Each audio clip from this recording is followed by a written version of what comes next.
तो let us continue our chapter number 9 exercise 9.1। Okay, तो 10 question तक हमने लास्ट क्लास में देखा था। Now question number 11। So question number 11 क्या कहता है कि a TV tower stand vertically on a bank of canal. ये तुम्हारा कैनाल का बैंक पे एक टीवी का टावर स्टैंड कर रहा है, खड़ा है, ठीक है। From a point on other bank directly opposite to the tower. Tower के ऑपोजिट में एक पॉइंट है, यानी यहाँ पे कोई पॉइंट है, ठीक है। वहाँ पे एंगल ऑफ एलिवेशन कितने का बन रहा है? 60 डिग्री का बन रहा है, सॉरी। तो ये वाला पॉइंट पे 60 डिग्री का एंगल बन रहा है। फिर दूसरा पॉइंट है कहीं पे जो कि 20 मीटर के डिस्टेंस पे इस पॉइंट से, ठीक है। तो 20 मीटर के डिस्टेंस पे from this point to the foot of ये, तो यानी ये पॉइंट है, उसका एंगल ऑफ एलिवेशन कितना है? 30 डिग्री, जो कि फिगर में साफ दिख रहा है, फिगर बना के दे रखा है। उसने क्वेश्चन में हमसे पूछा है find the height of tower, यानी एच फाइंड करना है बेसिकली। और उसने width of the canal, width of the canal का मतलब ये पूरा विड्थ पूछा है उसने।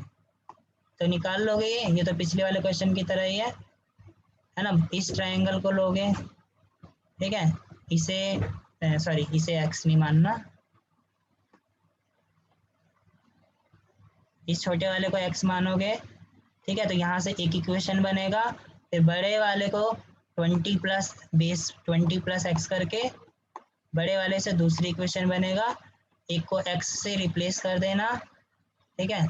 ऐसे पहली इक्वेशन बनेगी tan 60 इक्वल टू क्या?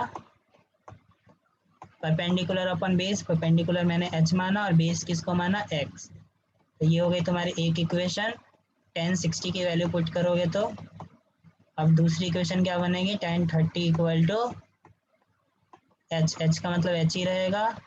तो बेस की वैल्यू कितनी हो जाएगी? 20 प्लस एक्स, क्योंकि यहाँ ये डिस्टेंस 20 है तो मुझे पूरा यहाँ तक लाना है, तो 20 प्लस एक्स, ठीक है। एच की वैल्यू यहाँ से निकाल के दूसरे में पुट करोगे तो वहाँ से ये एक्स आ जाएगा, एक्स आ गया, फिर इसमें पुट करोगे तो एच आ जाएगा, ठीक है। तो एच आ गया, हमारे पास हाइट आ गया, और 20 प्लस एक्स करोगे तो ये पूरा का पूरा विड्थ आ जाएगा मेरा। जो भी एक्स की वैल्यू आएगी उसमें 20 को ऐड करोगे तो आंसर मेरा आएगा ये। तो हाइट ऑफ द टावर आएगा 10√3 और विड्थ आएगा 10 मीटर।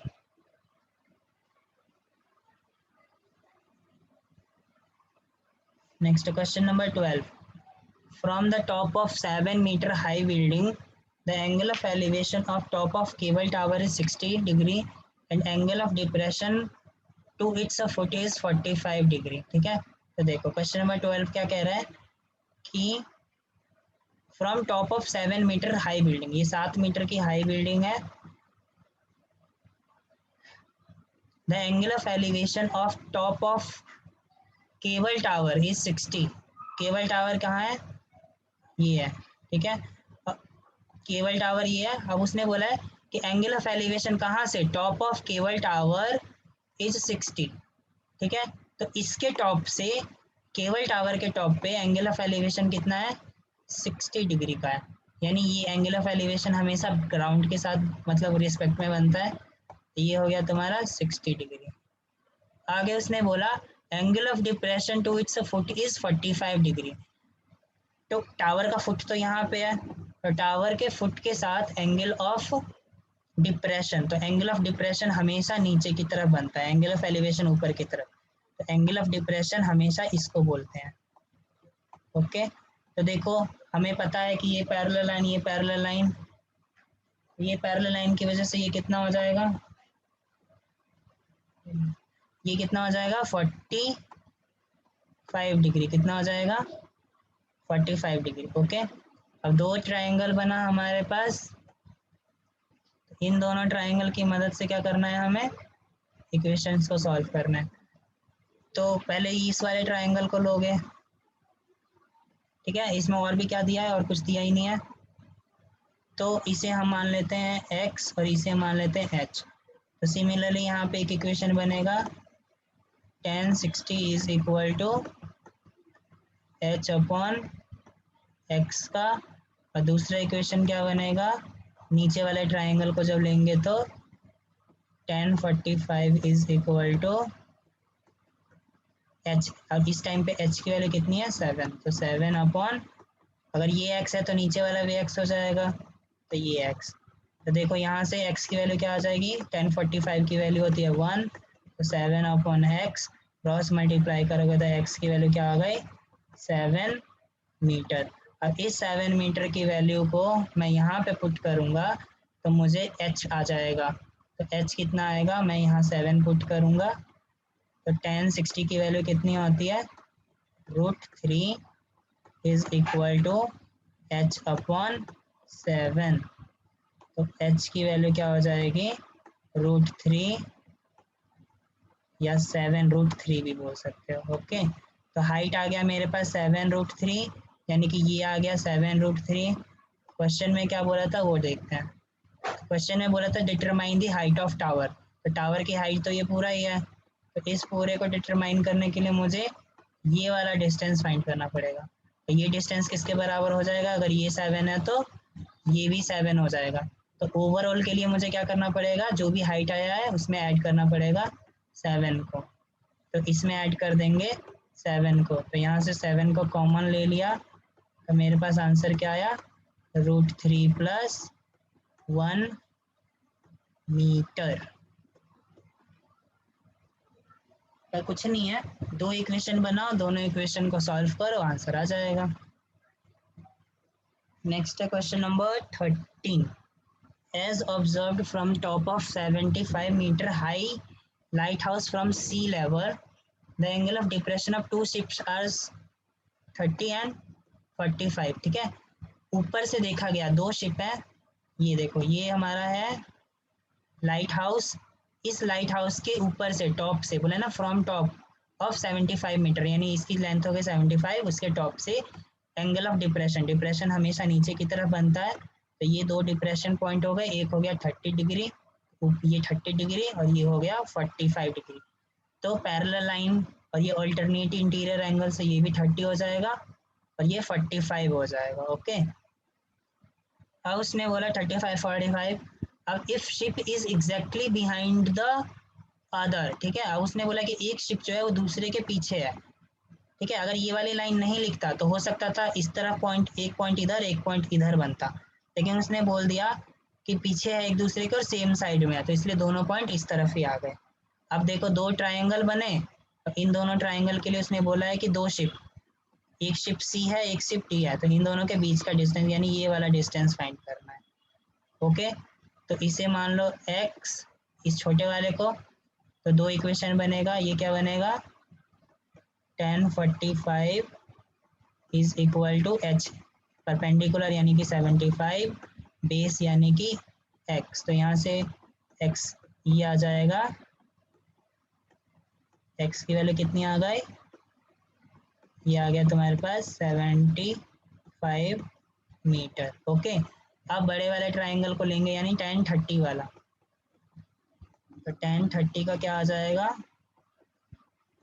1030 हो जाएगा तुम्हारा परपेंडिकुलर यानी कि 75, बेस यानी कि x प्लस, इसे क्या मानते हैं, इसे मैं p मान लेता हूँ, ठीक है, ये x और यहाँ से यहाँ तक p, तो x प्लस p, तो 1030 क्या होता है 1/√3, तो 75, x की वैल्यू कितनी होती है, x की वैल्यू अभी भी निकाला है, वो जो कि आया मेरा 75 प्लस p, तो मुझे फाइनली फाइंड क्या करना है, p की वैल्यू निकाल लोगे। Yes, we have. You will have to solve this equation for to find the value of p, तो p की फाइनल वैल्यू आएगा ये। Last question for this chapter और द एक्सरसाइज इज ये 16 क्वेश्चन है इसमें टोटल, चलो कोई नहीं।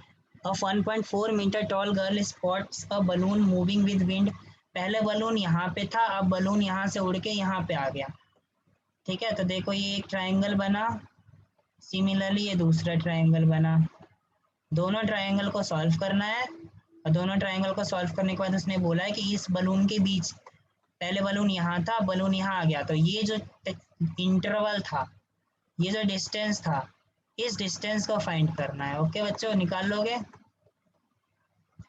पहले ये छोटे वाले ट्राइंगल को इक्वेशन बना के ये वाला डिस्टेंस निकालोगे, बड़े वाले को इक्वेशन बना के ये पूरा डिस्टेंस निकालोगे। अब बड़े वाले में से इस x की वैल्यू को माइनस कर दोगे तो तुम्हारे पास ये आ जाएगा और यही हमें निकालना है। लेट अस सी, देखो ये हो गया तुम्हारा, ठीक है। अब ये माइनस करना मत भूलना 1.5, तो 88.2 में से 1.5 माइनस करके सॉल्व करोगे तो इस तरीके से फाइनली आएगा तुम्हारा ये वाला डिस्टेंस आएगा सी आएगा 29√3। जैसे हम पीछे इक्वेशन बनाते थे वैसे ही सॉल्व करना है। बड़े वाले को सॉल्व किया तो वो कितना आया तुम्हारा, सी के बाद ये आया 87√3, तो सी जी यानी ये पूरा आया 87√3। तो मुझे सिर्फ कौन सा डिस्टेंस चाहिए, इन दोनों पॉइंट के बीच में डिस्टेंस चाहिए, तो उसके लिए मुझे इसको इससे माइनस करना पड़ेगा। तो ये आ गया मेरे पास फाइनल आंसर। क्वेश्चन नंबर 15 में क्या बोला है, a straight highway leads to foot of tower, a man standing at tower observe a car at an angle of 60 degree, angle of depression 60 degree, which is approaching the foot of tower with uniform speed. 6 second के बाद the angle of depression was found to be 60 degree। मतलब क्या है कि एक इंसान है वो टावर पे खड़ा है, ठीक है, इस टावर पे खड़ा होके वो ऑब्जर्व कर रहा है। पहले उसने देखा कि गाड़ी जो है वो यहाँ थी, ठीक है, एंगल ऑफ डिप्रेशन कितना था 30 डिग्री, यानी अगर ये 30 है तो ये कितना हो जाएगा 30 अल्टरनेट इंटीरियर एंगल से। फिर उसने क्या देखा कि 6 सेकंड के बाद, आफ्टर 6 सेकंड, यानी उसको सी से डी तक आने में टाइम कितना लगा, 6 सेकंड का टाइम लगा। वो यहाँ पे आ गया तो एंगल ऑफ डिप्रेशन उसका कितना हो गया 60 डिग्री, यानी ये हो गया हमारा 60 डिग्री। ओके, तो उसने बोला है कि time taken by car to reach the foot of tower. तो फाइनली हमें यहाँ से लेकर के यहाँ तक का टाइम फाइंड करना है, तो उसके लिए मुझे क्या निकालना पड़ेगा, डिस्टेंसेस निकालना पड़ेगा, ठीक है। तो इस क्वेश्चन को करने के लिए हम क्या मानते हैं कि मेरा ए बी जो है, यानी ये जो है वो टावर है, ठीक है, और इनिशियल पॉइंट कहाँ से शुरू हुआ है, सी पॉइंट से, और 6 सेकंड के बाद वो कहाँ आ गया, डी पॉइंट पे, तो ये लाइन रही। अब मैं क्या निकालूंगा, डी बी। तो मैं पहले इस वाले ट्रायंगल का यूज करके क्या निकाल लूँ, ये डी बी निकालता हूँ। क्या निकाल रहा हूँ, डी बी। तो डी बी मेरा ये आया 1060 यूज करोगे तो, ओके। उसके बाद मैं क्या फाइंड करूँगा, इस वाले ट्रायंगल का यूज करके सी डी। अब ये दोनों ये कैसे फाइंड करते हैं अभी हमने बहुत अच्छे से देखा, बहुत सारे क्वेश्चंस भी करे कि दो ट्रायंगल का यूज करके कैसे फाइंड किया जाता है। अब हम फाइंड करेंगे सी डी, ओके। तो सी डी की वैल्यू कितनी आई, ये आया, ओके। अब उसने क्या बोला है कि इतना डिस्टेंस को ट्रेवल करने में, यानी इस पॉइंट से इस पॉइंट तक आने में, यानी कि सी से लेकर के डी तक, यानी कि सी से डी तक का डिस्टेंस क्या था, यानी कि ये इस डिस्टेंस को ट्रेवल करने में उसे कितना टाइम लगा, 6 सेकंड का टाइम लगा, ओके। तो यानी इतने मीटर को करने में उसे टाइम कितना लग रहा है, 6 सेकंड लग रहा है, ओके। तो हम 1 मीटर के लिए निकालेंगे यूनिटरी मेथड से, तो 6 डिवाइडेड बाय 2 ए बी को तुम कुछ भी मान सकते हो, √3 ये आएगा। अब मुझे फाइंड करना है यहाँ से लेकर के यहाँ तक का डिस्टेंस, यहाँ से यहाँ तक का टाइमिंग, यहाँ से यहाँ तक का टाइमिंग। तो मुझे इस डिस्टेंस का यूज करना पड़ेगा डी बी वाले का, यानी इस वाले का। तो इस डिस्टेंस को ट्रैवल करने में, यानी कि ए बी बाई √3 वाले डिस्टेंस को ट्रैवल करने में उसे कितना टाइम लगेगा, तो ये multiply by A B upon √3। Basically यहाँ कुछ नहीं यूज हो रहा, वही यूज हो रहा है कि 5 रुपये में अगर 10 पेन आया तो 2 रुपये में कितने पेन आएंगे। ये सिंपल कॉन्सेप्ट यहाँ पे यूज हो रहा है, यूनिटरी मेथड, ठीक है। जब खुद से सॉल्व करोगे तो समझ आएगा। ए बी से ये कैंसिल हुआ, √3 से ये √3 कैंसिल हुआ, तो और 6 से फाइनली क्या आ गया आंसर, 3 सेकेंड, यानी इस पॉइंट से इस पॉइंट तक आने में उसे कितने का टाइम लगा? 3 सेकेंड का टाइम लगा।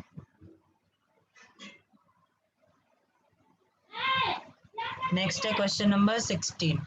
The angle of elevation of top of tower from 2 point at a distance of 4 meter and 9 meter from base of tower in same straight line with it are complementary angles. Okay, तो ये दो point है और ये दोनों points के बीच इस point का डिस्टेंस इस पॉइंट से कितना है? 9 मीटर उसने बोला है, और एक का डिस्टेंस है 4 मीटर, यानी ये डिस्टेंस है 4 और ये डिस्टेंस है 9।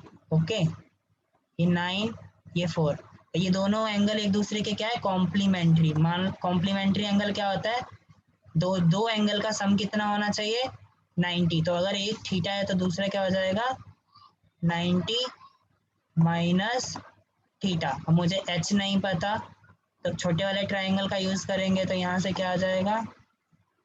Ten theta equal to h upon perpendicular upon base. Base की वैल्यू क्या है? 4। एक इक्वेशन। दूसरा बड़े वाले ट्राइंगल का यूज करेंगे तो क्या आएगा? 90 माइनस थीटा, जो कि कितना आता है? H upon base. बेस क्या है यहाँ पे? 9। ये दो इक्वेशन बना। ठीक है, अब देखो दो इक्वेशन तो बन गया, इन दो इक्वेशन को सॉल्व कैसे करेंगे? तो इन दो इक्वेशन को सॉल्व करने के लिए यहाँ पे यूज होगा ट्रिगो का यू फॉर्मूला। तो 1090 माइनस थीटा क्या होता है? Cot theta. ये पढ़ोगे एक्सरसाइज 9.8.3 में। ये हो गया, ये सेकंड इक्वेशन को सिंप्लीफाई कर दिया।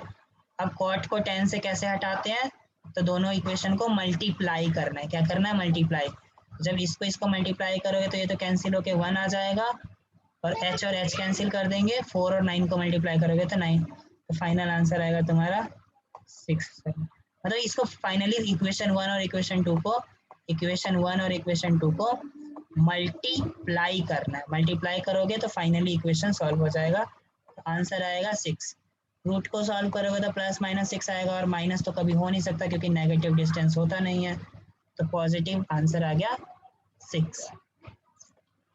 Is there any doubt till question number 16? Okay बच्चे, समझ आ गया? प्रूफ करना था, प्रूफ हो गया। दिव्यांश और कौन था? दिव्यांश एंड प्रियांशु। अगर किसी को कोई डाउट नहीं है तो यू ऑल कैन लीव। और बाकी एक क्विज है मेरे, तुम लोगों को अटेंड करना। ठीक है, क्विज चैप्टर 8 क्विज नंबर 2, क्योंकि 1 अटेंड कर चुके हो तो क्विज 2 अटेंड करना। ठीक है, ओके जूली, अभी करना है लेकिन 5:30 तक। So go and attend quiz. Okay. Till then, take care and bye bye.